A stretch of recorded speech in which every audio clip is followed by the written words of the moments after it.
Hello बच्चों, वंश education classes में आपका फिर से स्वागत और अभिनंदन है। मैं आनंद राजभर आप लोगों के सामने कक्षा 12 समान या साहित्यिक वाले जितने भी छात्र हैं, यह वीडियो उनके लिए है। आज जो पद्य का जो फर्स्ट चैप्टर है पवन दूत का, जिसके अंतर्गत ये हमारी तीसरी वीडियो है। तीसरी वीडियो के अंतर्गत हमने 2 वीडियो के अंतर्गत आप लोगों को पद्यांश पढ़ाया था, उसके अर्थ की व्याख्या की थी। आज हमारी तीसरी वीडियो में आगे इसकी व्याख्या का करेंगे और देखते हैं बेहतरीन तरीके और उसको समझते हैं। आइए देखिए इससे पहले जो 2 वीडियो हमारे अपलोड हो चुकी है, इसमें आपको यहाँ तक पढ़ा दिया गया है। यहाँ तक आपको समझ होगा, यानी जाते जाते पहुंच मथुरा धाम में उसका ये पैराग्राफ आपको बता दिया गया है। बाकी हम जो हमारा नेक्स्ट पैराग्राफ है इसकी हम बात करेंगे, ठीक है। तो इसमें जो राधा पवन से क्या कहते हैं इस बात को हम देखते हैं। इसमें राधा पवन से कहती है कि देखे पूजा समय मथुरा मंदिरों मध्य जाना, नाना वाद्यों मधुर स्वर की मुग्धता को बढ़ाना, कीवा लेके रुचिर तरु के सबकारी फलों को धीरे धीरे मधुर रस से मुक्त हो बजाना। अब इसमें राधा पवन से क्या कह रहे हैं, इससे कौन राधा पवन से कह रहे कि जब तू मथुरा धाम पहुंचेगी, मथुरा नगरी पहुंचेगी, तो भव्य नगरी मथुरा की सुंदरता को देखकर तू मोहित हो जाएगी, आकर्षित हो जाएगी। अब राधा पवन से श्री कृष्ण यहाँ संदेशा भेजा, कहते हैं कि जब तू मथुरा के मंदिरों के मध्य पहुंचे, तू मथुरा के मंदिरों के मध्य कब जाना वो बता रही हैं। क्या कह रही है राधा, कहते हैं कि देखिए पूजा समय मथुरा मंदिरों मध्य जाना। मध्य मतलब होता है बीच, मध्य मतलब क्या होता है बीच। राधा कौन से कह रहे हैं कि देखो तू मथुरा के मंदिरों के बीच या मध्य में उस समय जाना या उस समय उपस्थित होना। क्या करें, देखिए पूजा समय मथुरा मंदिरों मध्य जाना। राधा कौन से कह रहे हैं कि कौन तू मथुरा के मंदिरों के मध्य या बीच उस समय उपस्थित है, उस समय जाना जब नाना वाद्यों अनेक प्रकार के विभिन्न प्रकार के वाद्य यंत्र बज रहे हैं। मधुर मतलब होता है सुंदर, स्वर मतलब ध्वनि, मुग्धता मतलब होता है बढ़ाना। मुग्धता कहता है बढ़ाना या मोहित होना। क्या होना, मोहित होना। मुग्धता का अर्थ आता है मोहित होना, बढ़ाना का अर्थ आता है बढ़ाना। अन्य नाना वाद्यों मधुर स्वर, जो विभिन्न प्रकार के वाद्य यंत्र बज रहे हैं उनसे निकलने वाले जो सुंदर ध्वनि है, उस ध्वनि में अपनी ध्वनि को क्या कर देना, मिलाकर उसको क्या कर देना और मोहित होकर उसको क्या कर देना, तुम बढ़ा देंगे। क्या करना, नाना वाद्यों मधुर स्वर की मुग्धता को बढ़ाना। जो विभिन्न प्रकार के वाद्य यंत्र बज रहा है उससे निकलने वाली ध्वनि में अपनी आवाज, अपनी मधुर आवाज को मिला देना और मोहित होकर उसको क्या कर देना, तुम बढ़ा देना। मोहित होकर उसको तुम क्या कर देना, बढ़ा देना। किसकी बात कर रहे हैं, वहां पर उस मथुरा के मंदिरों के मध्य राधा कर रहे हैं ये कौन, तो मथुरा के मंदिरों के मध्य या बीच में उस समय जाना जब वहां पर विभिन्न प्रकार के वाद्य यंत्र बजे। उस वाद्य यंत्र से निकलने वाले जो सुंदर ध्वनि होगी, उस सुंदर ध्वनि में अपनी ध्वनि को मिला देना और मधुर होकर मोहित होकर उसको क्या कर देना, तुम बढ़ा देना। ठीक है, किस तरह बढ़ाए इस चीज को आप बेहतरीन तरीके से समझ सकते। जब विभिन्न प्रकार वाद्य यंत्र बज रहे हो, जब वाद्य यंत्र से निकलने वाली जो ध्वनि होती है, जो सुंदर आवाज होती है, तो पवन क्या करे, अपनी हवा के प्रभाव से उस सुंदर ध्वनि को और बढ़ा दे, उसको मोहित होकर उस सुंदर ध्वनि को क्या कर दे और बढ़ा दे। ठीक है, तो आगे देखते हैं। और आगे फिर क्या करती है, किवा लेके रुचि तरु के शब्दकारी फलों, किवा लेकर रुचिर तरु के शब्दकारी फल। किवा मतलब अथवा, किवा मतलब क्या होता है, अथवा होता है। क्यों अथवा, लेकर मतलब ले के, रुचिर, रुचिर मतलब होता है ध्वनि, तरु मतलब वृक्ष, रुचि मतलब सुंदर। रुचि का अर्थ होता है सुंदर, तरु का अर्थ होता है वृक्ष, शब्दकारी फलों। किवा अथवा तुम किसी सुंदर वृक्ष के उस शब्दकारी फलों लेना।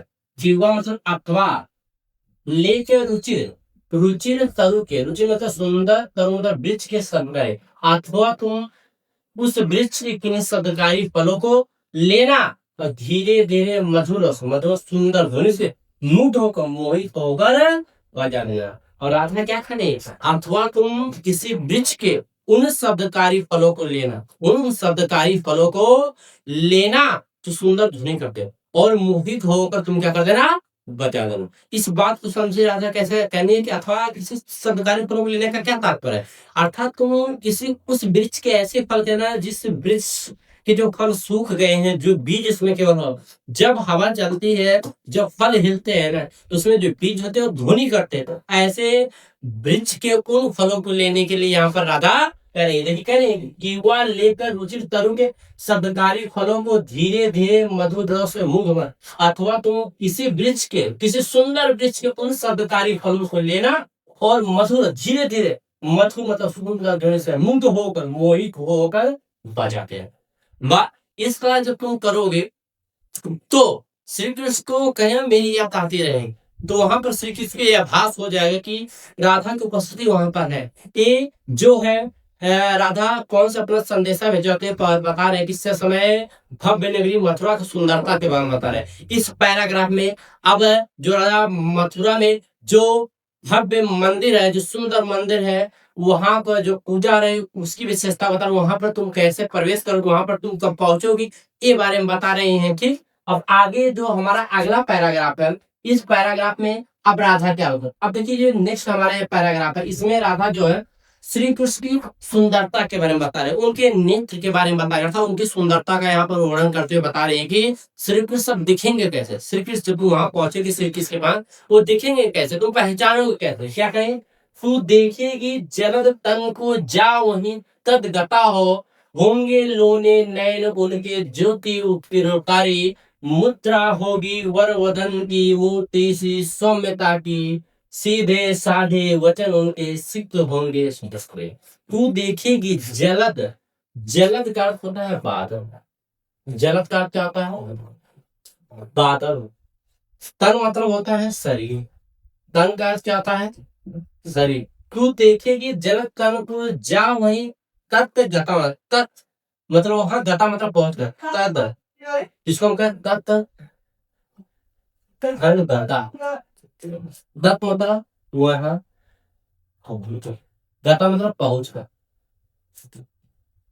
पहुंच, ये बात करेंगे। तू देखेगी जलद तन को, जलद क्या मतलब बादल शरीर, अब इसका मतलब सावले शरीर, जलद तन का अर्थ होता सावले शरीर, सिर्फ इसका रंग कैसा था, सावला था। तू देखेगी जलद तन को जा वहीं तदगता होना, नी राधा पहुंच करे कि हे कौन, तू वहां पर जब पहुंचे तो सावले शरीर वाले श्री कृष्ण को देखेगी, जा वहीं तद गता होना, तद गता यानी कि वहां पहुंच कर तुम क्या ठहर जाना। हे राधा वंश के हे पर जब तुम वहां पहुंचोगे सावले शरीर वाले अर्थात मेरे प्रिय श्री कृष्ण को देखेगी और वही तुम्हें ठहर जाना, रुक जाना। तो और आकर होंगे लोने नैन उनके ज्योति उत्फुल्लित है। लोने, लोने का अर्थ होता है सुंदर, लोने का अर्थ होता है लोने का अर्थ होता है सुंदर, लोने का अर्थ होता है सुंदर। होंगे लोने नैन उनके ज्योति उत्कीर्णकारी, ज्योति मतलब प्रकाश, उत्कीर्णकारी का अर्थ होता है बिखेरने वाले, बिखेरने वाले, ज्योति का तो प्रकाश। होंगे लोने ने उनके जो सुंदर नेत्र होंगे, किसके, मेरे प्रिय श्री कृष्ण के। राधा कौन से करे, हे पौन, मेरे प्रिय श्री कृष्ण जो सुंदर नेत्र होंगे, ज्योति उत्कीर्णकारी, प्रकाश बिखेरने वाले होंगे। राधा कौन से करे कि हे पौन, जो मेरे प्रिय श्री कृष्ण के सुंदर नेत्र होंगे वो प्रकाश बिखेरने वाले होंगे। और आगे क्या है, मुद्रा होगी वर वदन की मूर्ति सी सौम्यता की, यानी कि मुद्रा, मुद्रा का अर्थ होता है भाव भंगिमा, मुद्रा का अर्थ क्या होता है, भाव भंगिमा। मुद्रा होगी वर, वर का अर्थ होता है श्रेष्ठ, वर का अर्थ क्या होता है, श्रेष्ठ होता है, वर का अर्थ होता है श्रेष्ठ। मुद्रा होगी वर वदन, वदन का अर्थ होता है शरीर, मूर्ति सी, मूर्ति के समान, सौम्यता, सौम्यता का अर्थ होता है सुंदर, सौम्यता का अर्थ क्या होता है सुंदर।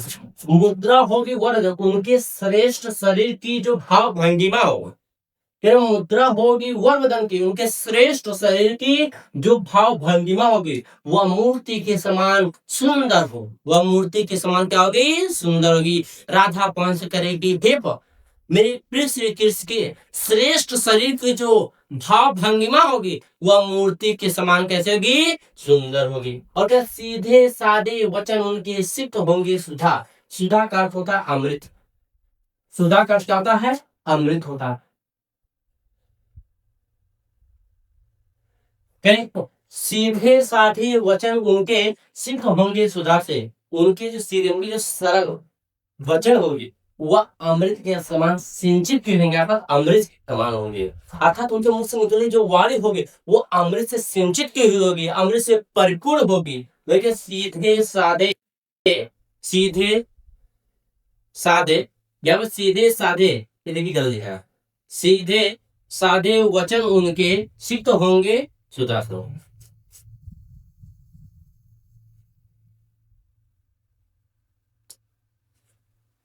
सीधे सीधे वचन उनके सिक्त होंगे सुधा से। उनके जो सीधे और जो सरल वचन हो वह अमृत से सिंचित किया गया था, अमृत के समान हो गया था। और उसके मुंह से निकलने जो वाणी होगी वह अमृत के समान होगी। ये राधा इस पंक्ति में श्री कृष्ण के सुंदरता के बारे में बता रही है, उनके मुख से निकलने वाली वाणी की विशेषता को बता रही है, उनके नृत्य के विषय के बारे में बता रही इस पैराग्राफ में। और उम्मीद है आपको समझ आएगा। और एक बात मेरी विशेष रूप से आप सभी लोग सुनिएगा, जब किताब लेकर बैठिए तो पेंसिल आपके हाथ में होनी चाहिए। जो कठिन शब्द है उस शब्द को आप लिखिए। और एक बात ध्यान सुन लीजिएगा, कक्षा 12 के जितने भी छात्र और छात्राएं हैं, हमने कहा कि ये जो कक्षा 12 की हिंदी है इसको आप इसके भावार्थ को समझने का प्रयास कीजिए कि इस पंक्ति में कौन क्या कह रहा है। ठीक, क्योंकि यहाँ पर आपसे 5 प्रश्न पूछे जाएंगे। केवल व्याख्या से आपको मतलब नहीं होना चाहिए, आपको ये बेहतरीन तरीके से बात समझ में आनी चाहिए कि किस पंक्ति में क्या बातें पूछी जा रही हैं, किसके बारे में क्या कहा जा रहा है। एक क्योंकि हम प्रश्न पूछे, प्रश्न किसी तरह से बना कर पूछ सकता है, क्योंकि पद्यांश में क्या होता है उसमें भावार्थ छुपे होते हैं, उसमें भावार्थ क्या होते हैं, छुपे होते हैं। तो उम्मीद करता हूँ ये आपको बातें समझ में आई होगी। आइए आगे हम नेक्स्ट देखते हैं। अब आगे फिर राधा कौन के बारे में क्या बताते हैं, बहुत सुंदर उन्होंने यहाँ पर किया गया है। करें कि नीले फूले, करें नीले फूले कमल दल से गात की श्यामता है, पीला प्यारा वसन कटी में पहनते हैं कबीला, छोटी काली अलक मुख की कांति को है बढ़ाती, सद वस्त्रों में नवल तन की पूर्वती सी प्रभा। करें नीले फूले, नीले फूले मतलब खिले हुए, नीला मतलब नीले की बात की जाए, नीले खिले हुए पुष्प के पत्ते के समान। दल मतलब होता पत्ता, दल मतलब क्या, पत्ते की बात की जाए। फिर नीले खिले हुए कमल के पत्ते के समान उनके शरीर तो श्यामलता, हाँ उनका शरीर श्यामता मतलब सावला है, यानी नीले खिले हुए पुष्प के पत्ते के समान उनके शरीर का सावला रंग होगा। ये राधा पहुंच करे कि नीले खिले हुए पुष्प के पत्ते के समान उनके शरीर का श्यामता मतलब सावला, उनका शरीर होगा, उनके शरीर का रंग होगा, उनका सावला रंग होगा। और आगे क्या कहता है, पीला प्यारा वसन, वसन का अर्थ होता है वस्त्र, कटी मतलब होता है कमर, कटी मतलब क्या है कमर, पहनते हैं फबीला, पीला प्यारा, पीला प्यारा वसन कटी में पहनते हैं फबीला। फबीला का अर्थ होता है सुंदर, फबीला का अर्थ क्या होता है, सुंदर होता है। पीला प्यारा वसन, वे अपने कमर में पीला और सुंदर वस्त्र धारण किए रहते हैं। राधा पंचदरी हे कौन, जो मेरे प्रिय श्री कृष्ण होंगे, जो मेरे प्रिय श्री कृष्ण जो शरीर होगा नीले खिले हुए कमल के पत्ते के समान होगा, था उनका रंग होगा।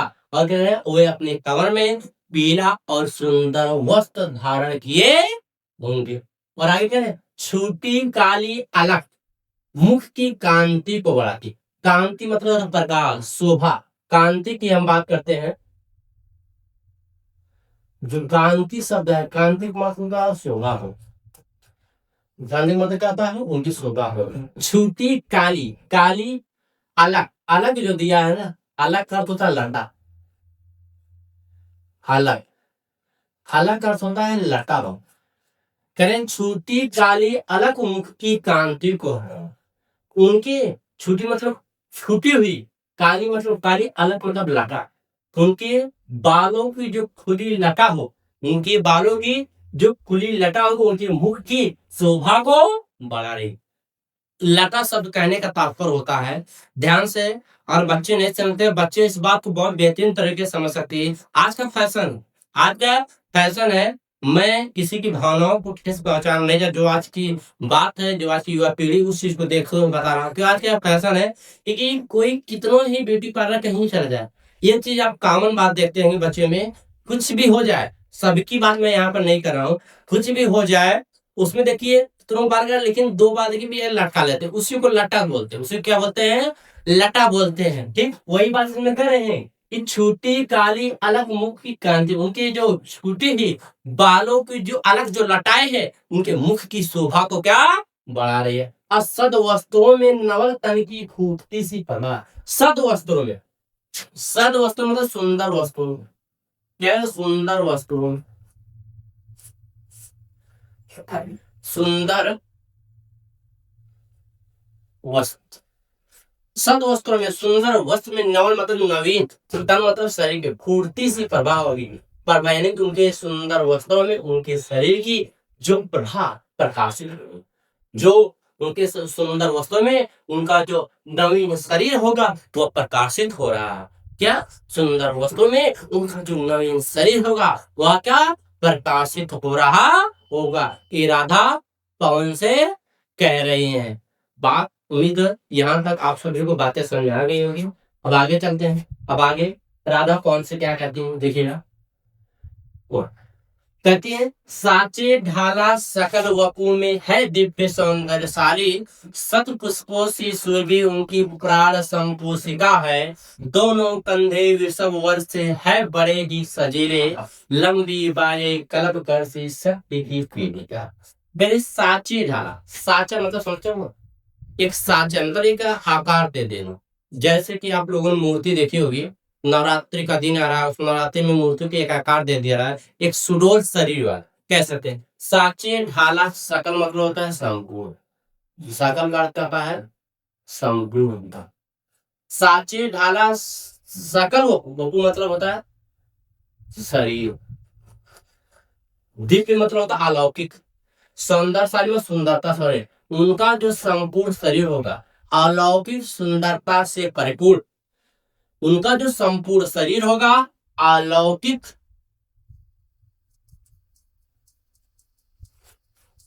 अलौकिक सुंदरता से परिपूर्ण एक साचे में ढाला हुआ, यानी कि उनका जो संपूर्ण शरीर अलौकिक सुंदरता से परिपूर्ण एक साचे, अर्थात एक साचे में ढाला होगा। साचे में एक सुडोल शरीर वाला होगा, एक सुडोल शरीर होगा, उनका जो संपूर्ण है अलौकिक सुंदरता से भरपूर सुडोल होगा, ये हम कह सकते हैं। आगे सब पुष्पों से, सुंदर पुष्पों के समान, सुरभि का अर्थ होता है सुगंध, सुरभि का जो अर्थ होता है